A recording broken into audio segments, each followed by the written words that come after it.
Hello everyone. इस video में हम देखेंगे 29 दिसंबर को जो पेपर 1 हुआ था मैथ्स का 2022 में, उसका पूरा ही क्वेश्चन पेपर देखेंगे आने वाले सीटेट एग्जाम के लिए। मैंने ऑलरेडी प्रीवियस ईयर के बहुत सारे क्वेश्चन पेपर करवा दिए, उन वीडियो का लिंक आपको डिस्क्रिप्शन में मिल जाएगा। तो चलिए शुरू करते हैं। Question number first, a library has a 5690 books, 425 books are issued to student on Monday and 273 new books were deposited in the library on the same day. What is the number of books now present in the library? तो total number जो book है 5690, उसमें से 425 book issue की गई है तो वो माइनस करनी पड़ेगी। यहाँ पे 5 बचेगा और यहाँ पे 8 हो जाएगा, 8 and 6 और यहाँ पे 52। तो कितना बचेगा? 5265। और उसके बाद 273 जो है वो डिपॉजिट की गई है। यहाँ पे एडिशन कर लेते हैं, 7 और 6 13 5। यहाँ पे आंसर कितना होगा? 5538। क्वेश्चन नंबर 2 देखते हैं। How many 1/12 are there in 1/3? तो देखो, ऐसे क्वेश्चन जब भी आते हैं तब उसे जिसमें से 1/3 में से उसको डिवाइड कर दो 1/12। तो 1/3 इंटू मल्टीप्लाई हो जाएगा तो 12/1 हो जाएगा रेसिप्रोकल, और 3 4 साथ। यहाँ पे आंसर होगा कितने 1/12 है 1/3 में? तो 4। Question number 3, a number is larger than half of 80। तो 80 का हाफ क्या होता है? 40। 40 से नंबर बड़ा है। It is more than 4 10s और लेस देन 6 10, यानी वो नंबर 40 और 60 के बीच में है।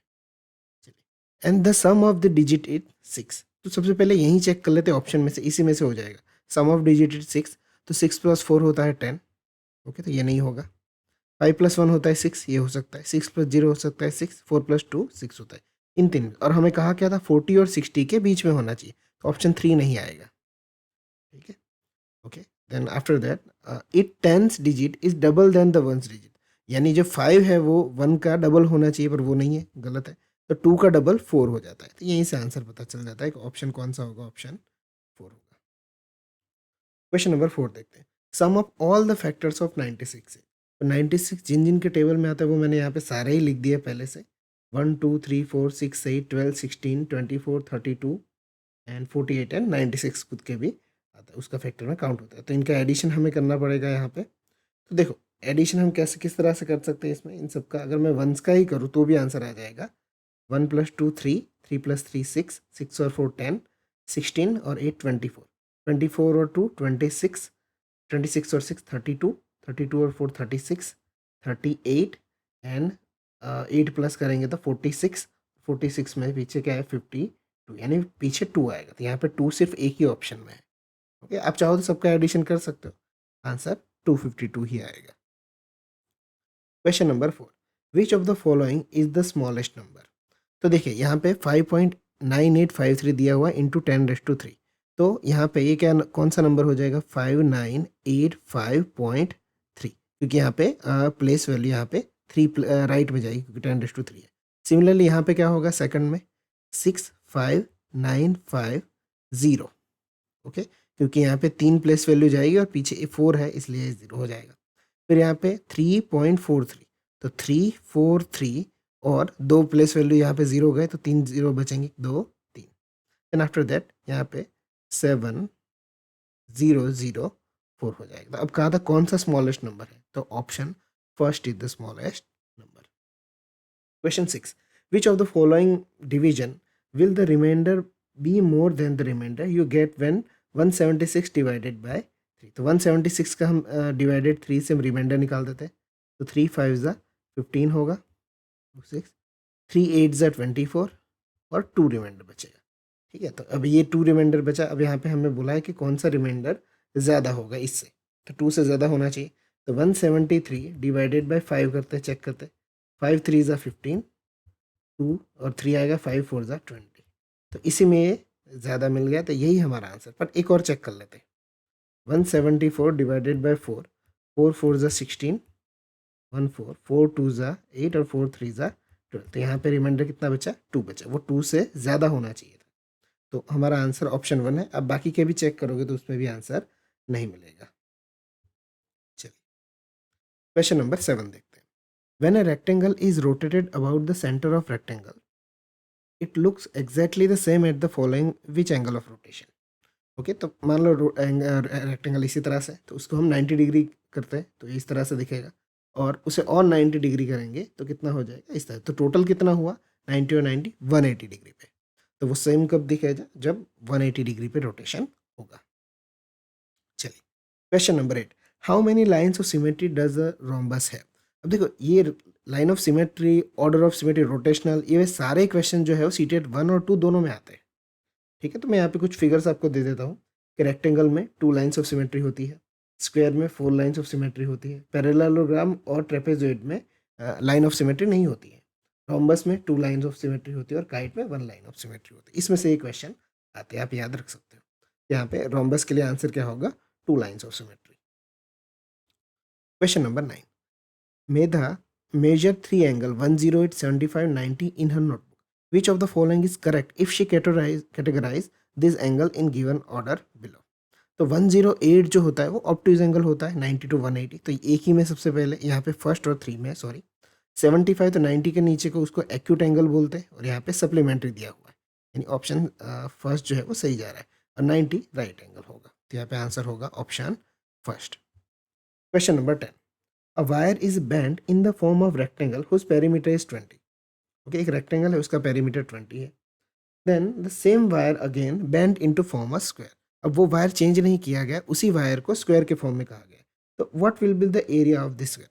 अब इसे अच्छे से समझो कि अगर पेरीमीटर जो है वो कोई भी फिगर चेंज कर ले, अगर वायर उतना ही है तो पेरीमीटर सेम रहता है, तो पेरीमीटर ऑफ रेक्टेंगल जो कि दिया हुआ है 20 इज इक्वल टू क्या होगा पेरीमीटर ऑफ स्क्वायर, यानी 4 इंटू एक्स लेता हूँ मैं साइड, तो 20 डिवाइडेड बाई 4 क्या हो जाएगा एक्स इज इक्वल टू 5, तो स्क्वायर की साइड क्या मिल गई 5।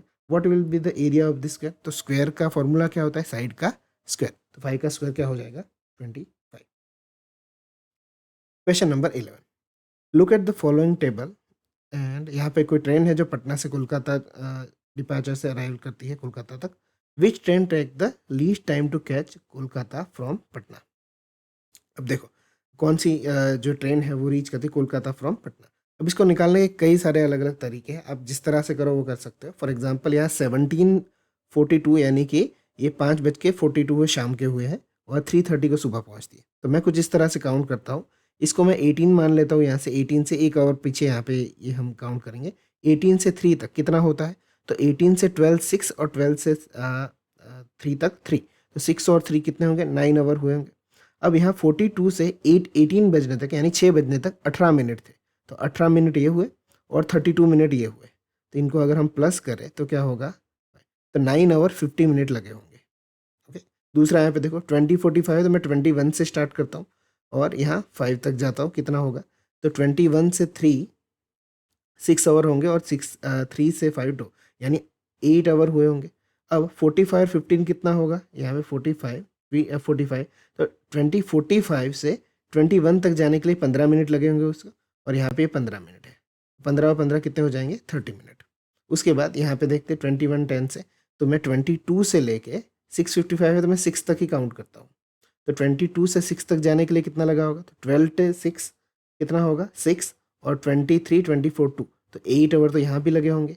फिर यहाँ पे 21:10 है तो यहाँ पे 50 मिनट लगे होंगे 22 बजने के लिए यानी 10 बजने के लिए, और यहाँ पे कितने लगेंगे 55, तो यहाँ पे क्या होगा 50 और 55, तो यहाँ पे तो ये 5 और 5 और 5 105 मिनट यानी कि 1 आवर और बढ़ जाएगा यहाँ पे प्लस 1 आवर और 60 यानी 45 मिनट, 9 आवर 45 मिनट बचेगा।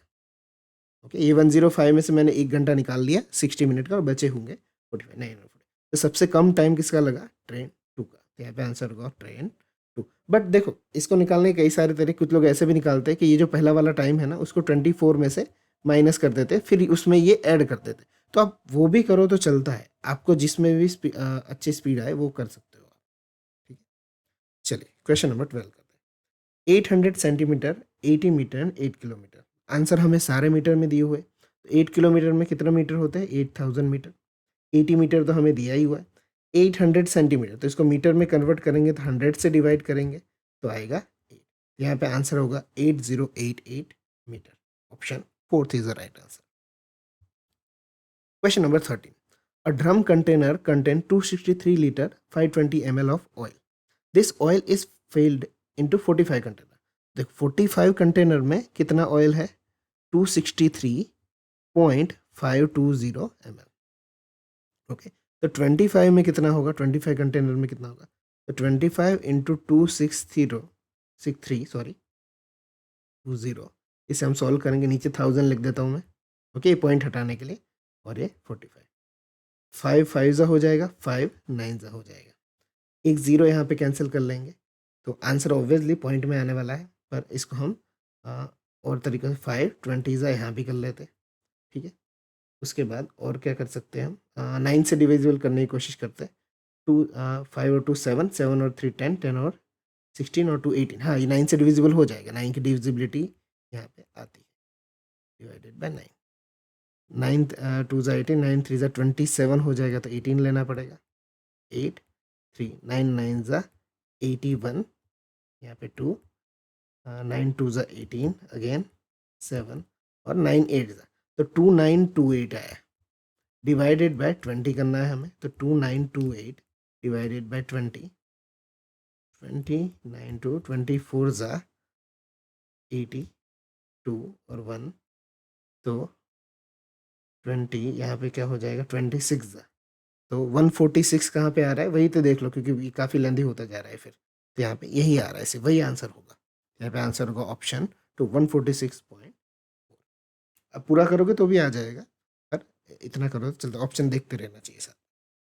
क्वेश्चन नंबर 14 देखो, the rate list of spices is given below, यहाँ पे कुछ प्राइस दिए हुए spices, coriander, cloves, cumin, cardamom and black pepper, which of the following is not correct.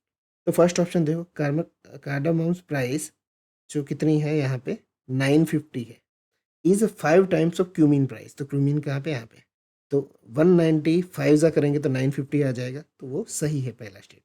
कौन सा नॉट करेक्ट है वो बोला है। कोरिएंडर्स की प्राइस जो भी है 270 है, is almost half of the close price, तो 550 का हाफ एग्जैक्ट नहीं होगा, पर यहाँ पे वर्ड यूज़ किया गया है ऑलमोस्ट, तो ये भी आंसर सही है। 550 का आंसर अप्रोक्सीमेटली जो होगा 270 के आसपास ही आएगा, ओके, क्योंकि 270 का अगर प्राइस करेंगे तो 540 समथिंग आएगा, ऑलमोस्ट कहा है, एग्जैक्टली नहीं कहा है। ऑप्शन 3 देखो, close price is exactly, close price का है 550, is exactly 3 times the cumin price, तो 190 का 3 टाइम्स से होना था, 19 3 कितना होगा 57, 570 होना चाहिए, यहाँ पे 550 होता है, और यहाँ पे कहा है एग्जैक्टली, एग्जैक्ट 3 टाइम्स का है, तो ये आंसर सही नहीं होगा, option 3 is the right answer.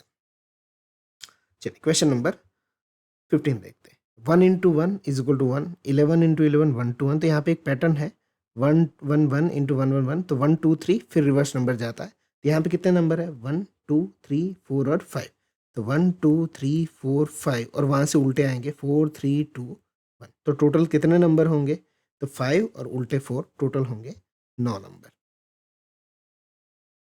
अब यहाँ से पेडागोजी के क्वेश्चन स्टार्ट होते हैं 46 to 60, यहाँ पे 1 से लेकर 15 दिए हुए। विच of the following statement is the least appropriate about the use of heuristic in mathematics classroom. तो देखो ह्यूरिस्टिक मेथड क्या होता है मैथ्स में, कि लर्निंग बाय डिस्कवरी होता है, बच्चा अपने आप ही सीखेगा, खुद ही सीखेगा, एक्सप्लोर करेगा नई नई चीज़ों को, कि टीचर उसको रूल या फॉर्मूला नहीं देगा, वो अपने आप सीखेगा, उसे कहते हैं ह्यूरिस्टिक मेथड इन मैथ्स। तो फर्स्ट ऑप्शन देखते हैं, लीस्ट अप्रोप्रिएट का है, it can be understood as the study of means and methods of problem solving, हो सकता है प्रॉब्लम सॉल्व करेगा बच्चा खुद ही। It can be visualize as a rules of thumb, ये भी हो सकता है। It refers to experience based techniques for problem solving, ये भी सही है। It can not be used in complex novel problem, तो ये गलत है, कॉम्प्लेक्स नॉवल प्रॉब्लम में भी ये होता है। फॉर एग्जाम्पल एक यहाँ पे कॉम्प्लेक्स नॉवल प्रॉब्लम के लिए एक एग्जाम्पल लेता हूँ मैं, कि अगर उस बच्चे को ऐसा पूछा जाए कि कोई 100 मीटर की फेंस है, ठीक है, उसका वहाँ पे मैक्सिमम उसको यूज़ मैक्सिमम एरिया कैसे करेंगे, तो बच्चा क्या करेगा, वो अलग अलग शेप बनाएगा, फिर उसी तरह से वहाँ पे पैटर्न देखेगा कि कौन सा सही को, पहले राउंड बनाएगा फिर स्क्वायर बनाएगा, उस तरह से यहाँ पे, तो वो ये उसमें यूज़ नहीं हो सकता, ऐसा नहीं है, कॉम्प्लेक्स नोवेल प्रॉब्लम में भी ये यूज़ हो सकता है। Question number 2, while teaching shape a teacher brought a model of a city, एक सिटी का मॉडल है वो अपने क्लास में टीचर ले आती है, and then what made of geometrical shapes and she wanted to her student to, okay, तो अलग अलग शेप का वो मॉडल ऑफ सिटी ले आती है। Have some leisure time while identify geometric shapes in the model, यानी फ्री का टाइम है, तो ये गलत होगा। Link mathematical concept to various other disciplines and their daily life use, यानी डेली लाइफ में वो बच्चा देखता होगा जब वो घर से आता होगा अपनी सिटी में, तो ये सही ऑप्शन रहेगा। आगे देख लेते हैं, Make more such models that can be presented in maths exhibition. And fourth one, understand the role of models in mathematics. Third और फोर्थ दोनों ही गलत है. यहाँ पे आंसर होगा link mathematical concept to various other discipline and the daily lifes. Question number 3. Which of the following is one of the main goal of mathematics education according to NCF 2005? Developing numeracy skill in learner, creating employ adults for the country, asking every child to solve textbook problem in mathematics classroom, mathematization of child's thought process. तो यहाँ पे answer होगा option 4, मैथमेटाइजेशन of child thought process. सिर्फ numeracy skill के लिए नहीं और adults के लिए नहीं, और यहाँ पे एवरी चाइल्ड के सिर्फ टेक्स्ट बुक प्रॉब्लम के लिए वो सही नहीं होगा. क्वेश्चन 4 देखते हैं. Which of the following is the most appropriate for mister Somi, a mathematics teacher, to include her classroom discussion for enhancing critical thinking skill among the learner? critical thinking कैसे बढ़ाई जाए? enhance मतलब उनको बढ़ाना बच्चों में.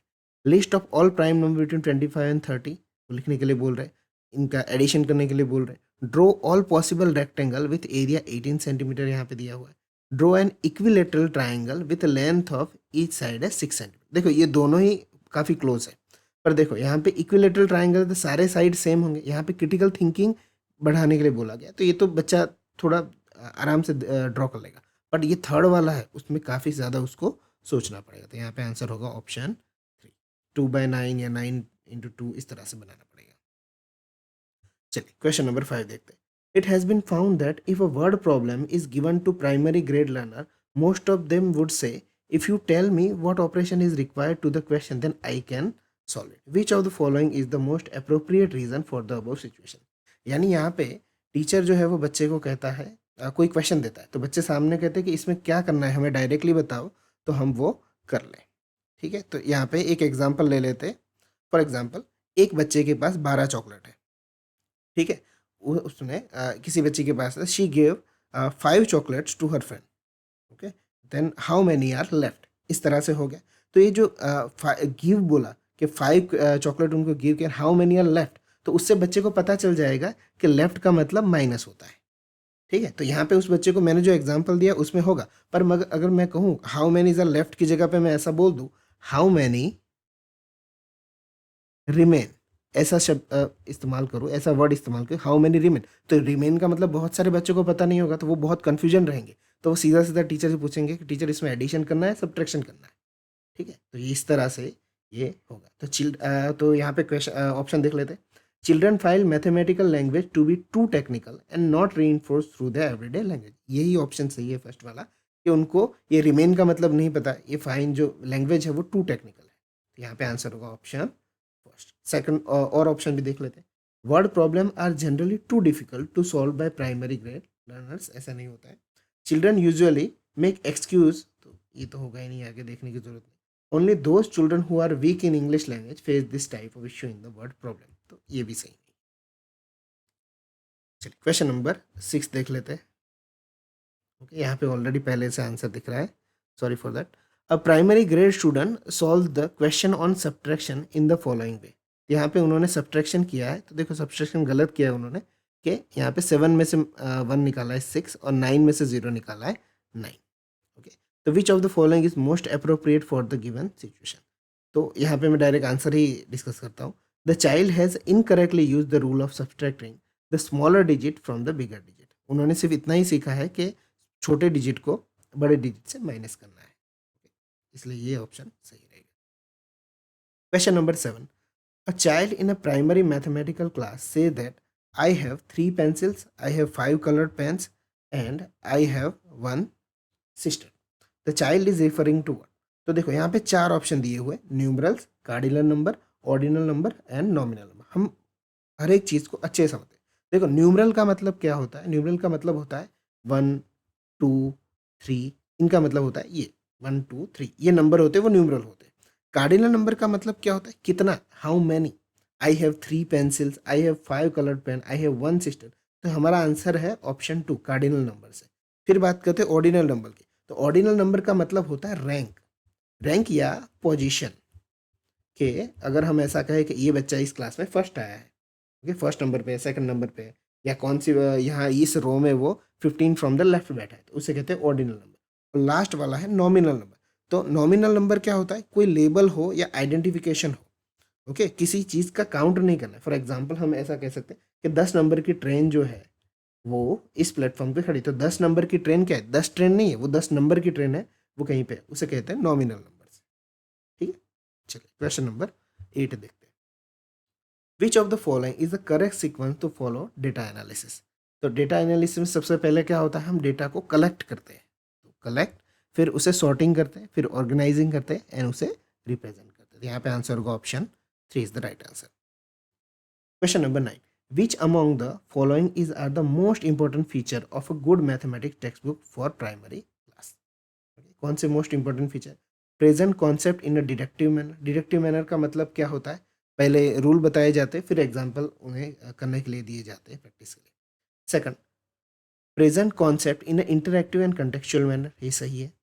Include more solve example and activity based assessment, तो ये भी सही है। तो यहाँ पे आंसर होगा B and C. Question number 10 देखते हैं। According to NEP 2020, which of the following is an urgent and necessary prerequisite to learning? Sports and physical health, okay. Second, foundation literacy and numeracy, तो ये answer होगा हमारा। Developing counting skills and education for all. तो NEP 2020 के हिसाब से जो FLN का मिशन भी जो चल रहा है 2021 से, ओके, तो आंसर होगा option 2। Question number 11, which of the following is most appropriate for developing children's reasoning and logical thinking ability in mathematics? तो किस चीज़ से यहाँ पे उनकी लॉजिकल और रीजनिंग एबिलिटी यहाँ पे डेवलप होगी। Math, use close ended question. Close ended का मतलब क्या होता है, अगर कोई प्रॉब्लम हो उसका सिर्फ एक ही तरीके से सॉल्यूशन निकलता है तो उसे कहते हैं close ended. Use standard algorithm फॉर्मूले से। मेमोराइजेशन, ये तो करना ही नहीं है, ओके, मोस्ट अप्रोप्रिएट है, अलग है। यूज ऑफ ओपन एंडेड का, ओपन एंडेड का मतलब क्या होता है, किसी भी क्वेश्चन को आप एक से ज़्यादा तरीकों से कर सकते हो। यहाँ पे आंसर होगा option 4। Question number 12, following is the conversation between two pre service teacher regarding their school experience of mathematics. दो टीचर के यहाँ पे डिस्कशन हो रहा है। ए टीचर कहता है, I was quite good at maths at school but I am frightened of going back to teach because I think I have forgotten most of what I learn. तो एक टीचर कहता है कि मैंने यहाँ पे स्कूल में बहुत अच्छे से सीखा था, मैथ्स में मैं बहुत अच्छा था, पर अब जाके वापस ही वही पढ़ाना है तो मैं बहुत सारा भूल चुका हूँ। सेकंड बोलता है, I got through examination by simply learning the rules fact and procedure. उन्होंने काफ़ी रट्टा मारा है दूसरे टीचर ने। Which of the following is the most appropriate for the given situation? तो first, both were careless toward mathematics in their childhood, तो ये सही नहीं है, उन्होंने मेहनत की है। Both have overcome the fear of mathematics, नहीं, उनको अभी भी डर लग रहा है। Both were encourage to their childhood to learn by rote without understanding, तो ये ऑप्शन सही रहेगा, उन्होंने याद किया था, ओके, मेमोराइज किया था। A is incapable of becoming good mathematics teacher but B is capable of as she और he perform well in exam, तो ये सही नहीं होगा, option 3 is the right answer. Question number 13, which of the following is a feature of child center mathematics classroom according to NCF 2005? A teacher demonstrating an activity area of rectangle while students are silently listening and watching, तो वो active नहीं है, तो यहाँ पे ये नहीं होगा। A teacher bring a variety of concrete material and manipulative in classroom for student to use them for various exploration in numbers, ये हो सकता है। टीचर reciting multiplication, reciting यानी याद कराना, वो होगा ही नहीं। A teacher solves a model problem on the blackboard and students are solving in textbook question based on it, ये भी नहीं होगा। यहाँ पे आंसर होगा वैरायटी कॉन्क्रीट मटेरियल ले आए और उन्हें बताए।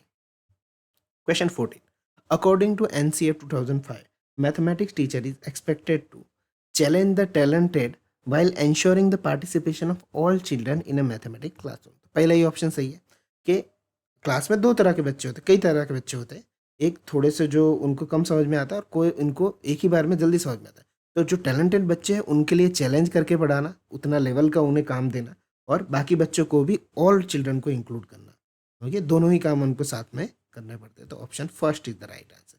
देखो दूसरे, solve all text book question, improve result in maths by engaging student in drill and practice of question, prepare student for competitive exam, ये तीनों सही नहीं होंगे। Question number 15, Mr. Rana, a primary grade mathematics teacher, asked his student to following question: subtract 5 tens from 5 hundreds. One of the student promptly responded, the answer is 0. तो उन्होंने जो बच्चा है उन्होंने 0 जवाब दिया, तो 500 और 50 में से उन्होंने वही 5 - 5 0 ही आंसर दे दिया। Which of the following is most appropriate with respect to the given situation? First option है teacher has wrongly presented the question to the class, नहीं, सही नहीं होगा। The teacher should given 10 similar problem to practice student solve it correctly, वो भी सही नहीं होगा। The teacher should simplify the problem so that student can solve it correctly, अगर वो सिंप्लीफाई कर देंगे तो ये क्वेश्चन कभी नहीं वो समझेंगे आगे।